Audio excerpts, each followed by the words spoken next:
stuff.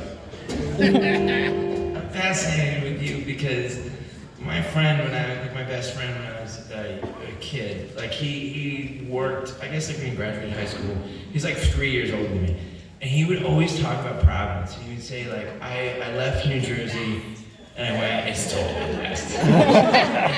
He would say, I left New Jersey, and he's like, this is before I went anywhere, and he'd be like, you don't know what's out there, like, there's some cool stuff. And he'd be like, I went, and I left school, and I like went to Providence, Rhode Island, and I worked for a guy who sold hot dogs, and I would drive this truck around, and I would go to hot dog stuff, and I saw crazy things, and he would tell me all the crazy things he saw, and they were crazy, they were mind-blowing, and I was like 16, 15, and he was like maybe like 18 or whatever. So like we were super close in age. So it wasn't that like now that I'm like 406, I know that it's like not that cool. But like to me at that time I was like,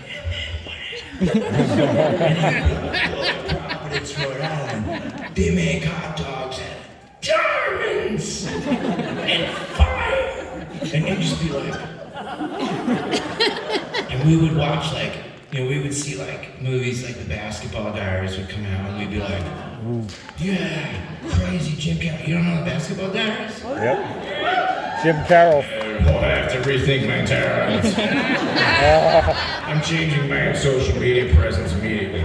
Well, the Basketball Diaries, it's about this kid from New York who shoved a bunch of drugs in his face and like most people he knew died.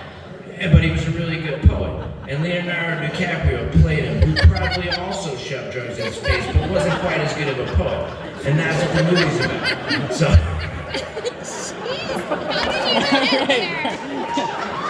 Listen, I'll tell you one thing. If Leonardo DiCaprio gets offended at what I just said, he has definitely got the money to afford the therapy to worry about. He can call me up anytime. I'm right here. I love to talk to him. Listen, pal, because this is what the movie's about. So when I'll tell you also, when I got older and I needed a music attorney, because the minute you decide you're gonna play a guitar for a professional career, the first thing you should do is get an attorney. Let me tell you, because you have to protect yourself against the vultures. So my attorney was married to this man at one point, this Basketball Diaries guy, not Leonardo DiCaprio, calm down. And so his name is Jim Carroll. And he's like an awesome poet, really incredible poet. I mean that sincerely. And he's got a couple of records, one called Catholic Boy, which is a great record. Because it's what everybody thinks, and he says it on the record.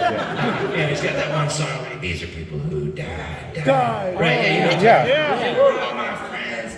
They died. Yeah, and that's what happens when you shove drugs in your face and you live in New York City in the 80s. I mean, that movie Kids, it's weird, but it's true. So he would always say, like my friend, not my friend Jim Carroll, because he was not my friend, because I was scared of him. But I was like a peripheral weirdo, But my friend would always be like, I went to Providence, this is the thing. And so I was like woke up this morning and I was like, this is where all this stuff went down. Like, it seems like you get nice coffee right here. It doesn't seem like any of that weird stuff's gonna happen.